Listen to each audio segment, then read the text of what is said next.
सभी तालियों से स्वागत करें। छत्तीसगढ़ी भाषा, छत्तीसगढ़ी बोली में कितना लगाव है, कितना लगन है। सम्मानीय कलेक्टर साहब जब किसी भी उद्बोधन में, प्रशिक्षण में या अधिकारियों के साथ वार्तालाप बातचीत करते हैं तो हमारे कलेक्टर साहब छत्तीसगढ़ी में ही अपनी बात को रखते हैं। ये हमारे लिए बहुत ही छत्तीसगढ़िया होने के नाते हमको गर्व होना चाहिए। ऐसे छत्तीसगढ़ी भाषा के जानकार माननीय कलेक्टर साहब हमारे बीच में हैं। मैं चाहूँगा कि मैं प्रमाण कैसे दूं। मैं प्रमाण ये देना चाहता हूं कि सम्मानीय कलेक्टर साहब इस मंच में, माइक में आकर के और छत्तीसगढ़ी भाषा में राम कथा के बारे में 2 शब्द कहेंगे और आशीर्वचन देंगे। बस आदरणीय कलेक्टर साहब से आग्रह है कि माइक के डेस्क पर आकर के हम सबको बस एक लाइन दुआ चाहते हैं हम, क्योंकि राम कथा चल ही रहा है। भैया प्रसिद्ध जो मशहूर लोक गायक कहें राम कथा वाचक कहें हमारे बीच में हैं।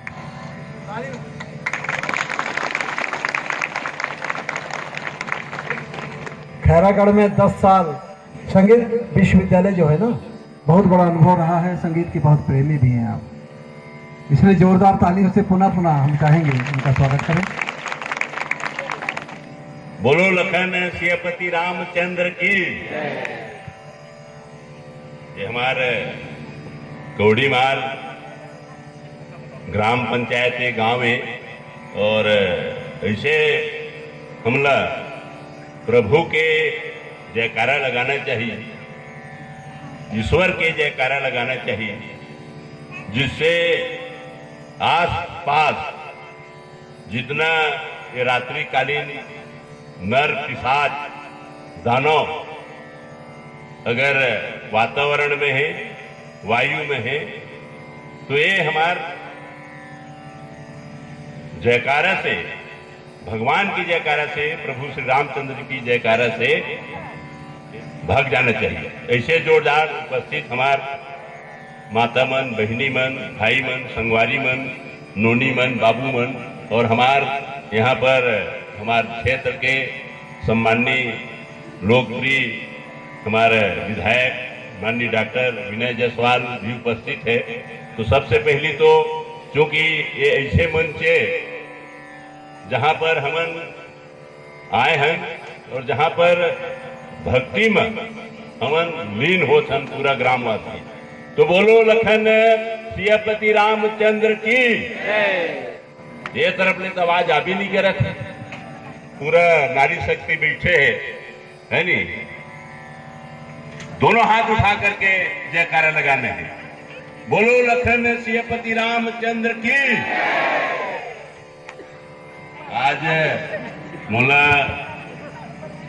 कौड़ीमार के सरपंच और ग्रामवासी मन 2-4 दिन पहले जा करके न्योता दे रही है कि सर हमारे गांव में रामायण है, रात्रिकालीन रामायण है, तो तोला आयल पढ़ी।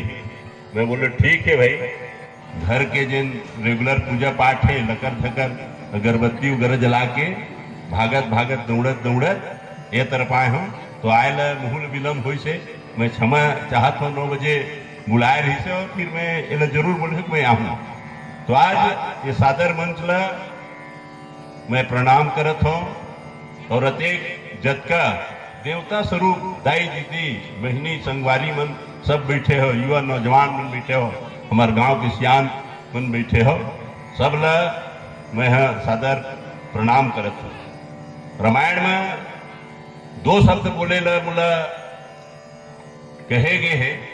मैं बहुत रामायण के हम लोग ज्ञान नहीं है, उतना ज्ञान हम नहीं रख पाए, फिर भी क्योंकि हम उस भारतीय समाज के अंश हैं जहां पर रामायण ही हमारे लिए गीता है और ये ही हमारे जीवन का सार है। तो मैं जरूर मोर अपन जितना अकल है, बुद्धि है, समझ है, ओखर अनुसार मैं गोठिया हूं, तुम्हारे मन से घोट बात करी हूं।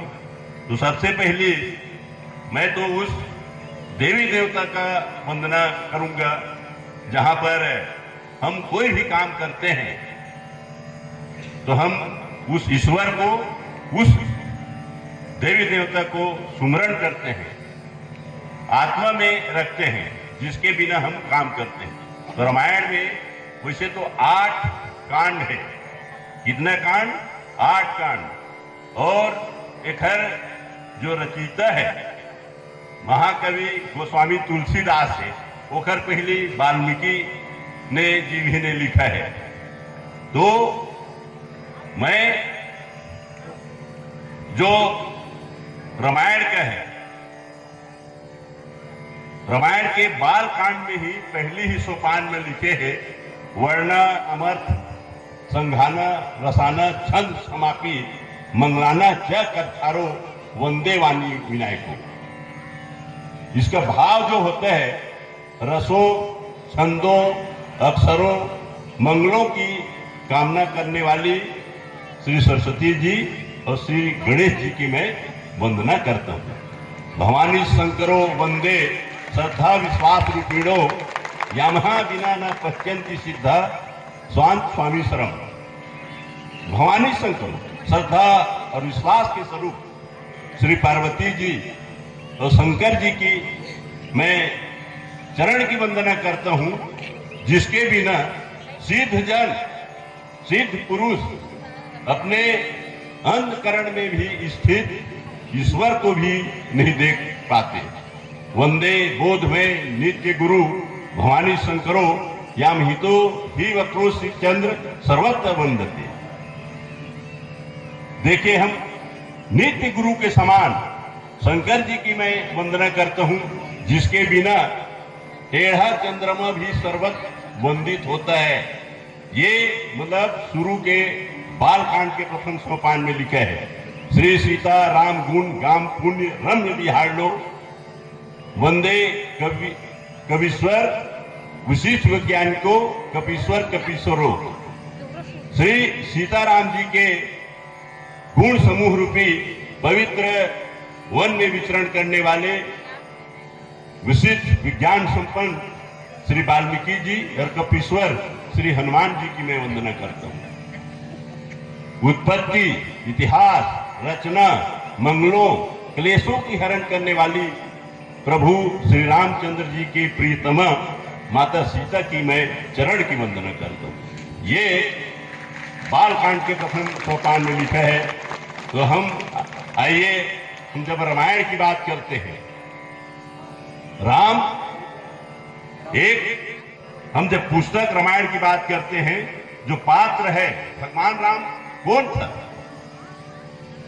भगवान राम स्वयं नारायण था, और नारायण के रूप में जो उन्होंने एक भारतीय समाज में एक जो चिन्ह स्थापित किया और जिसका हम अनुसरण करके हम आगे बढ़ सकते हैं। भगवान राम प्रेम का प्रतीक है और माता सीता करुणा की मूर्ति है। देखिए, ये दोनों ही आदर्श हमारे जीवन के लिए अमूल्य है। जिस एक बताओ रामायण की, एक भाई जब प्रभु श्री रामचंद्र जी को 14 वर्ष का वनवास हुआ, 14 साल का वनवास हुआ, तो प्रभु श्री रामचंद्र जी की और माता सीता जब कुटिया के अंदर चले जाते थे तो कुटिया के बाहर उसका भाई रखवाली करते थे।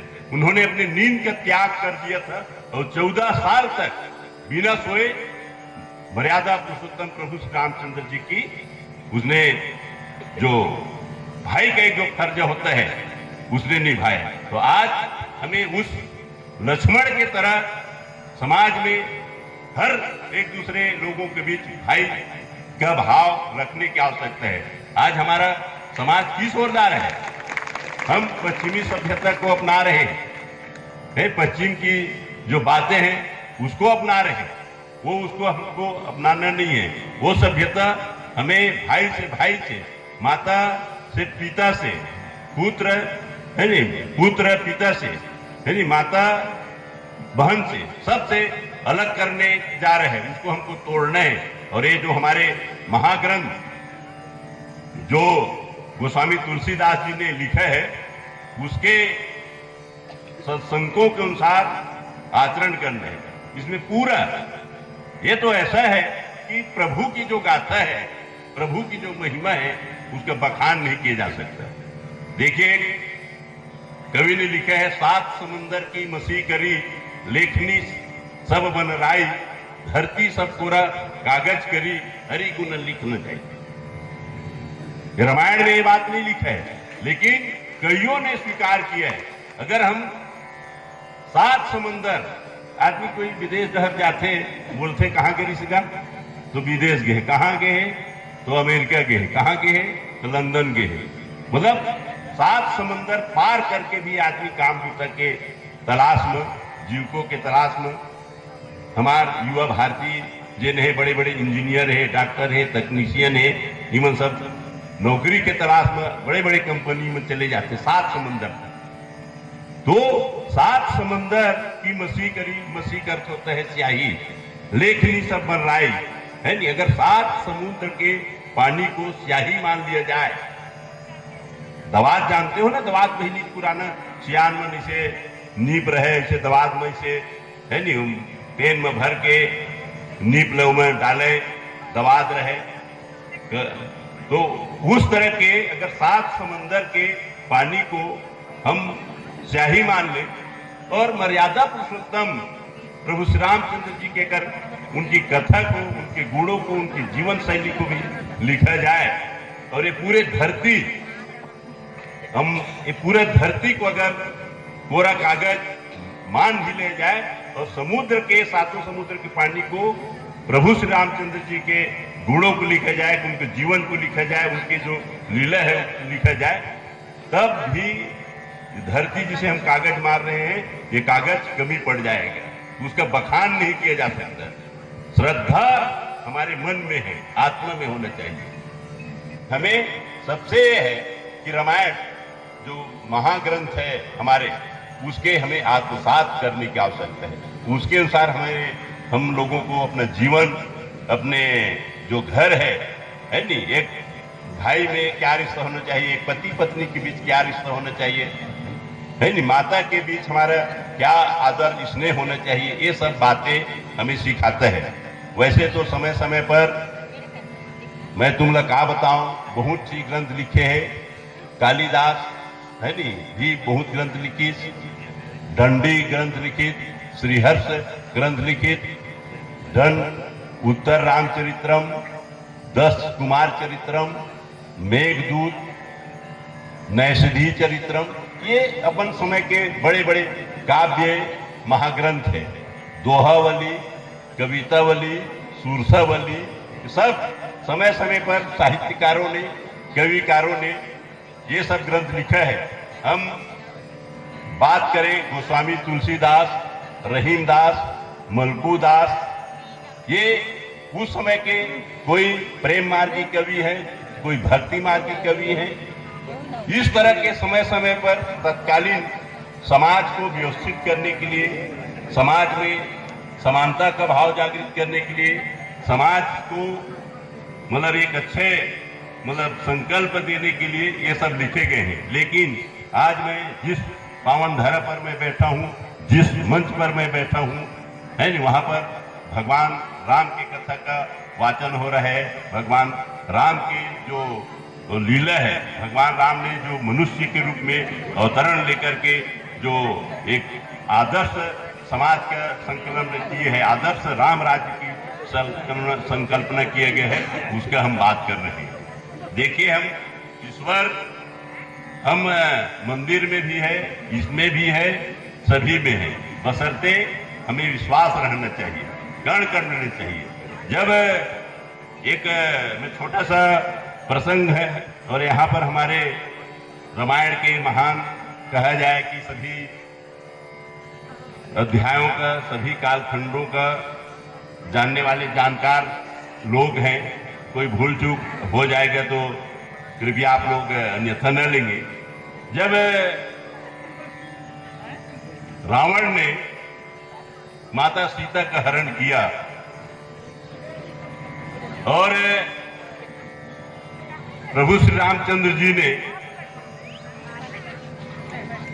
बाली और सुग्रीव किष्किंधा के राजा सुग्रीव के सहयोग से बानर दल का तैयार किया। उसमें नल थे, नील थे, जामवंत थे और एक एक से बलशाली बाली के पुत्र खुद अंगद सेनापति के काम कर रहे थे। और चारों दिशाओं में मातेश्वरी जनक जानकी सीता जी के खोज करने के लिए भेजा उसे। सभी कालांतर में समांतों को सभी दिशाओं में भेजा गया और उसमें हनुमान जी जो बलशाली था, बुद्धिमानी था, बुद्धि के गुणों का उसमें भरमार था, वो भी एक दल में शामिल थे। और जब वो गए 7 समंदर को पार करके, वहां कई कितनों बड़े बड़े बाधा उत्पन्न आया। मैनाक पर्वत निकला, सुरसा वहां से निकल गई। फिर भी विभिन्न बाधाओं और कष्टों को पार करते हुए वो लंका तक के जा पहुंचा। लंका का द्वार का जो रखवारी कर रही थी राक्षसनी है न, उससे भी उसने युद्ध में पराजित किया। अपने सूक्ष्म लघु रूप लेकर के वो निकल गया और जाकर के देखा कि एक घर में जो रावण के कुल का ही है, विभीषण के घर में ये जो तुलसी का पौधा रोपित था, हरे राम श्री राम ऐसा लिखा था, उसको देख करके वो समझ गए कि इतने ये जो नर पिशाच है इन बीच में हमारे प्रभु श्री रामचंद्र जी का एक भक्त है। उनके माध्यम से उसको पता लग गया कि सीता जी अशोक वाटिका में। वहां जाकर के जब देखा तो हनुमान जी अति लघु सूक्ष्म रूप लिए धरा। एक ऐसी है, इसमें हमारे तुलसीदास जी ने लिखा है। तो एक जनक जानकी सीता जी पेड़ के नीचे, अशोक वाटिका पेड़ के नीचे बैठी थी और हनुमान जी पेड़ के ऊपर जग गए। उसको राक्षसी लोग डरा रहे थे तलवार से, फावड़ा से, जो भी उस समय का औजार था। जब ये सब लोग भाग गए तो धीरे से, मतलब उस समय देखा कि हनुमान जी ने देखा, देखिए कितना एक प्रभु के लिए प्रेम होता है, स्नेह रहता है। माता सीता एक किसी का पुत्री थी, किसी का अर्धांगिनी थी, कहीं के मिथिला की राजकुमारी थी, लेकिन जो प्रभु के प्रति स्नेह था उसको देखने को मिलता है। वो अपने नाखून से, जो पैर का नाखून होता है, वो इतना अगर लीन है तो उसमें भी कण कण में मतलब प्रभु राम का ही दर्शन होता है। जब हनुमान जी ऊपर बैठे थे, सब राक्षसी लोग भाग गए तो धीरे धीरे से जो प्रभु श्री रामचंद्र जी ने पहचान स्वरूप भेजा, उसको गिराया। तो देखा जब हनुमान जी आए तब भी एक बानर और मनुष्य में मित्रता नहीं हो सकता, ऐसे उसके मन में आशंका थी। और जिसे फिर हनुमान जी ने उसे दूर किया, युद्ध हुआ। अब हम जब बात करते हैं तो रावण का 28,800 साल तक के लंका में शासन था। 2874 मतलब चौकड़ी, समझ रहे हो ना, मतलब 400 साल का होता है एक चौकड़ी। तो 28 इस मान से 28,800 साल तक के रावण का अपने लंका में शासन था। उस दौरान रावण और राम का युद्ध हुआ। जब युद्ध विजय प्राप्त करके जब प्रभु श्री रामचंद्र जी अयोध्या लौट करके फिर पूरा दिवाली की तरह मनाया गया, हर्ष मनाया गया, उल्लास से मनाया गया। और हनुमान जी को जब भेजा गया कि उपहार स्वरूप जाओ वहां पर देखो, जा करके उन्होंने देखा, सप्त ऋषि के पास गया, वहां एक छल्ला मुंदरी दिया था, उसको उसने डाला और डाल करके वापस आया तो ऐसे समय समय पर हनुमान जी और जब भी इस धरती पर विनाशकारी विध्वंसक लोग हुए हैं, दुराचरी हुए हैं, अतिक्रमणकारी हुए हैं, तब उनकी नाश करने के लिए, सर्वनाश करने के लिए मर्यादा पुरुषोत्तम भगवान श्री रामचंद्र जी जैसे महापुरुष, महाअवतार इस धरती पर पैदा हुए हैं। तो हमें अपने जीवन, ये तन क्या है, ये तन क्या है, कुछ नहीं है, ये माटी के काया है। एक दिन हम का लेकर आए हैं, खाली लेकर के आए हैं और खाली लेकर के जाबो। ये मोह माया, ये मोर दाई है, ये मोर ददा है, ये मोर नोनी है, ये मोर बाबू है, ये मोर मौसा है, ये मोर मौसी है, ये मोर जीजा है, ये मोर साली है, ये मोर कका है, ये मोर काकी है। यही मोह माया में हमन ये जियत ले बोला स्नेह के साथ रखबो, भाव के साथ रखबो। ये अपन ला कोई अभिमान नहीं करने है, गुमान नहीं करने है।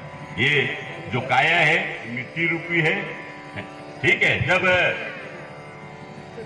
युद्ध भूमि में भगवान श्री कृष्ण ने अर्जुन को जब उपदेश दे रहा था तो यही चीज बोला कि क्योंकि भीष्म पितामह के ऊपर अर्जुन ने बाण चलाने से इनकार कर दिया था कि हम बाण नहीं चलाएंगे, तो हमारे पितामह हैं। तब भगवान श्री कृष्ण ने जो उपदेश दिया कि हे अर्जुन, ये आत्मा अमर है, अजर है, नश्वर है, जिसको न पानी भिगो सकता, न अग्नि जला सकता, न कोई तीर जिसको छेद सकता है। अतः तुम संहार करो। ये जिस तरह व्यक्ति फटे पुराने कपड़े को छोड़कर अन्य वस्त्र धारण करता है, ठीक उसी तरह हमारा शरीर सड़े गड़े शरीर को छोड़कर जब शरीर असहाय हो जाता है, थक जाता है, तो हमारा जो आत्मा है इस शरीर को छोड़ करके नया शरीर में प्रवेश कर जाता है।